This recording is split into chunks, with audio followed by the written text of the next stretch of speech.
Okay, hey everybody. My name's Ethan, and welcome to Lessons from History podcast. We're going to be experimenting in the next while with other forms of content to put onto the channel because, to be frank, our current form of content, which we love making and are still going to be making, is really hard to do, and we are all very busy right now, so we cannot spend all of our energy on those other forms of content.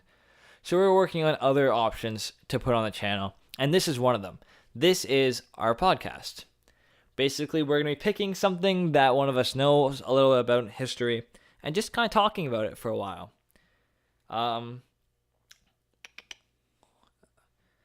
Pretty much today, we are going to be focusing on the Mongols. And I didn't write a script.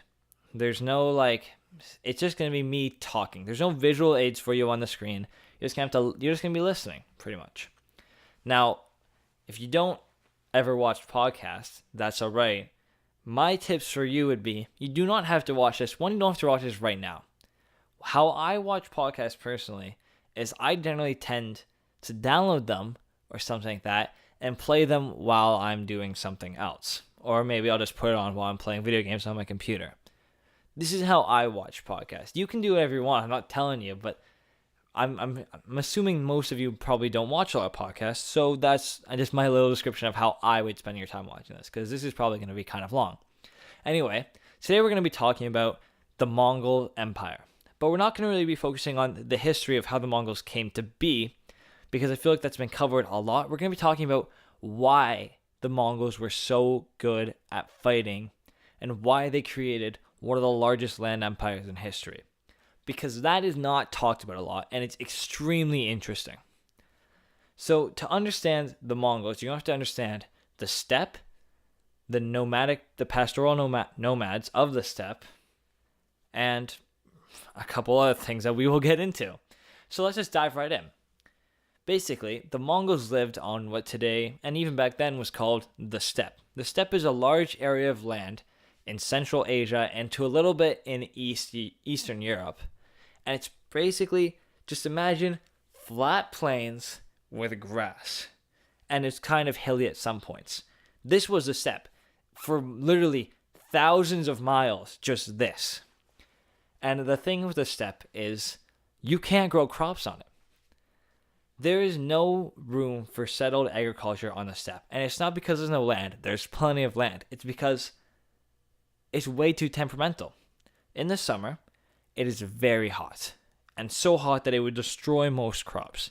In the winter, it is way too cold, so you cannot do any planting in the winter because the summer's too hot. The problem is, there's no possible time for agriculture in the steppe. So the people in the steppe became pastoral nomads instead. What is a pastoral nomad? Well, basically, they were nomadic, which is they moved around a lot, and they moved from pasture to pasture with their gigantic herds of what was mostly sheep and goats. The Mongols, basically, to simplify, they just moved around consistently from each one of the pastures they owned to another with their herd constantly feeding them. They'd bring their herd to one pasture, the herd would eat everything grassy in the pasture until it was pretty much just dirt, then move on to the next one. And by the time they went all the way back around to that one they ate before, it would have been regrown. This is how the Mongols lived life. It was very cyclical, just around and around and around. And it was not random, though. That's very important to know. It was not random. They had set pastures that they moved to. And it was very consistent, too. The problem with this was the clans often, expanded. Their herds got bigger, the people in it got bigger. And when that happened, they needed new pastures. But all the pastures were already taken, so the biggest point of contention in the Mongol world for forever, pretty much, was fighting over these pastures. They'd come in, because if your herd got too large, or you had too many people and you needed more animals, so you started breeding more animals, you're going to need more land for them. And all the land is already taken, so you have to fight another clan.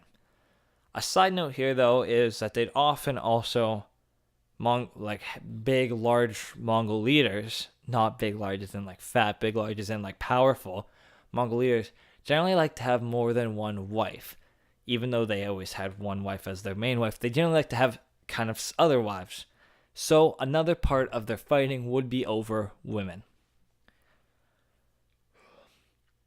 Another interesting thing about Mongol leadership is primarily based on merit. Now, this wasn't universally the case, of course. There were still like kind of clan leaders based on family ties and stuff.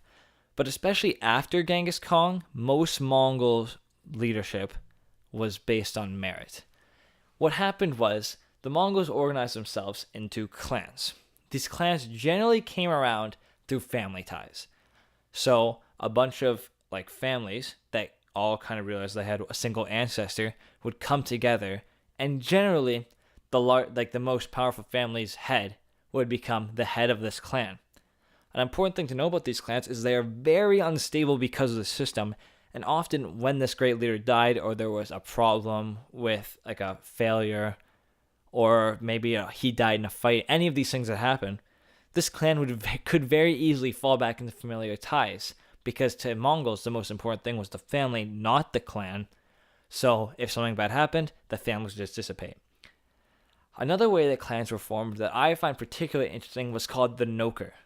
I'm probably butchering the pronunciation, but that's how it's spelled, Noker, which is basically a very strong, charismatic leader would have people who would follow him. That's pretty much as simple as it gets.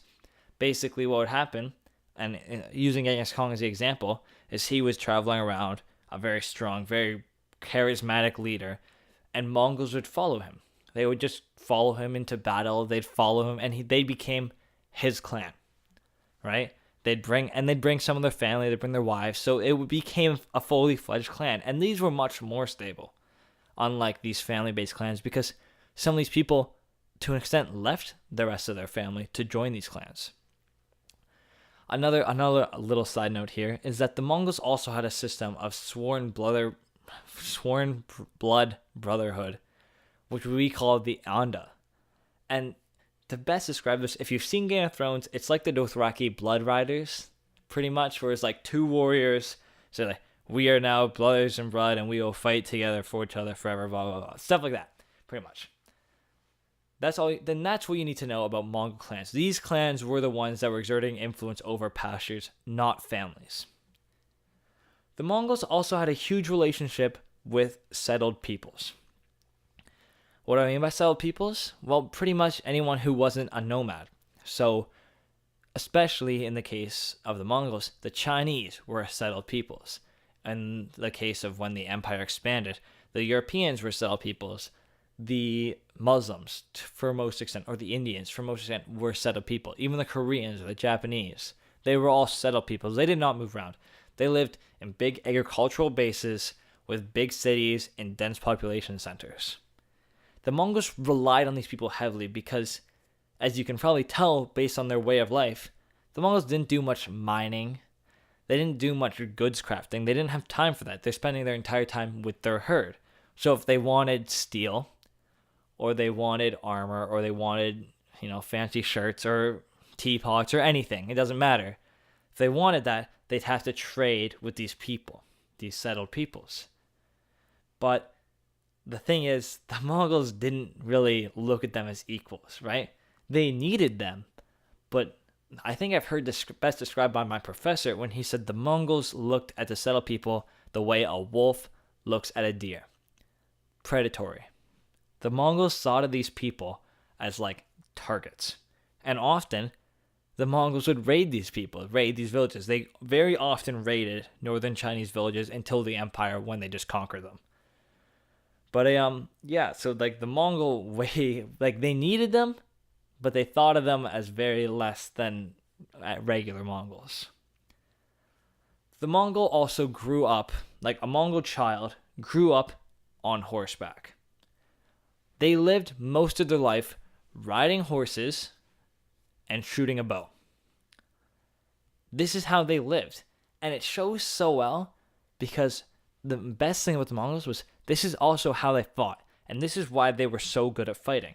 Because if you live your entire life on a horse hunting animals, it is not that different to transfer that skill into on a horse killing people. And they were amazing at killing people. I don't want to sound, I'm making it sound bad, and it was, because it was a very bloody imperial age with the Mongols, but they were so good at just destroying armies outright. And why was that? Well, the Mongols were very fast, right? Because they lived their entire lives not carrying much, just moving around pasture to pasture. So their armies were very fast. Every soldier in their army grew up firing a bow for his entire life, so was an excellent shot and was a very well-versed horse rider. And another thing, which is just so interesting, is the Mongols had this style of hunting, mass hunting, called the Nurj. The Nurj is best described like this. Possibly even for kilometers of distance, the Mongols would line up on horseback in a massive single file line. They would ride out at top pace down to an area, encircle the entire area, forcing all the animals within it into their circle where they are surrounded, and fire into the area. The thing is, though, this was so unbelievably disciplined, because the Mongols didn't just fire at will. They waited until the leader of the hunt fired the first shot, and then they'd fire, and they would stop when they had killed most but not all of the animals, so that the others could repopulate the area when they were done. They were very well, and this is crazy, because this is exactly how they fought settled peoples. Like, to the teeth, this is what they did. They'd round them up like they round up these animals and butcher them in circles until they were all dead, pretty much. And the way they fought and the fact that they could do all this was why they were so well disciplined on the field. Because look, all these people, all they have to do is fire into the crowd, but they waited. They waited for their commander to do it first. And this showed their incredible discipline on the field, and that discipline transferred onto the military field. The Mongols, which also kind of interesting about the Mongols, was that their horses were not like the horses you know today. Mongol horses were much smaller than the horses of settled people. They were like significantly smaller. They were also slower, which sounds like a negative until you learn that they had way more stamina. And which you can see why this was important, right? Because they spent their entire life moving consistently on horseback. So these horses could go for very long distances, and they could survive on only grass, which is something that settled horses could not do. So they didn't have to carry on food for their horses. All they had to do is stop, let the horse eat on the ground, and keep going. They did not have to carry supplies, pretty much. The Mongol empires did not require massive supply trains, because everything they had could survive in the steppe. Another interesting thing is the Mongols did not just have like one horse. It wasn't like Alexander the Great's Bucephalus, who just had his one war horse. A Mongol soldier or warrior would traditionally have like 4 to 10 horses that he'd carry around, which is why the Mongols just seemed invincible as a horde, because moving forward, they would just keep going, and if their horse got shot down, they'd just call another one. And another thing that they used in their tactics was they'd ride in, attack, pull out, switch on to different horses, and then ride again so that their horses were at full speed still. Like, the way they fought was just so unbelievably unique to settled peoples that like they could not take it. They could not defeat these Mongols. Where am I now? Another important thing is how the Mongols fought was primarily with the bow, as I said before. They grew up on the horseback with the bow. The Mongol bow was composite, which means it just had more than one type of material in it. It was also recurve, and it had an extremely high draw rate, which shows you just how powerful the Mongols, how strong the individual Mongol was, because they lived their entire life doing the same thing they did when they're fighting a war. The Mongol bow had a draw rate of 150 pounds. That's more than I weigh. It took 150 pounds of force to bring it back to full and release it. This bow, that is a similar draw rate to the English longbow, which is probably almost twice as long. This bow was unbelievably useful in battle, and it was very powerful, as we have seen. It's a very powerful bow. And not only that was the rate of fire, the Mongols could fire between 12 and 20 arrows a minute. A crossbow can shoot 2 arrows a minute, maybe 3 if it's a skilled man with a crossbow. And most archers should probably shoot less than, like, accurately, probably less than 5. I don't know about that statistic, but that would be my assumption on it. The thing is, the Mongols are just incredible because they spent their entire life hunting and shooting with their bow. So that's all they needed to do in their entire life, and they were great at it. The Mongol armor was also unique. The thing is, the Mongols, like later on in the empire, the Mongols started wearing very heavy laminar armor, but early on they did not. They simply wore a coat with linen, like with multiple layers of linens under it. And what happens was, if they were shot, don't get me wrong, the arrow would still pierce them. But the tip would get wrapped around all these linens. And that meant that it wouldn't pierce very far. So generally it wouldn't do much more than just puncture the skin. And it'd be very easy to take out.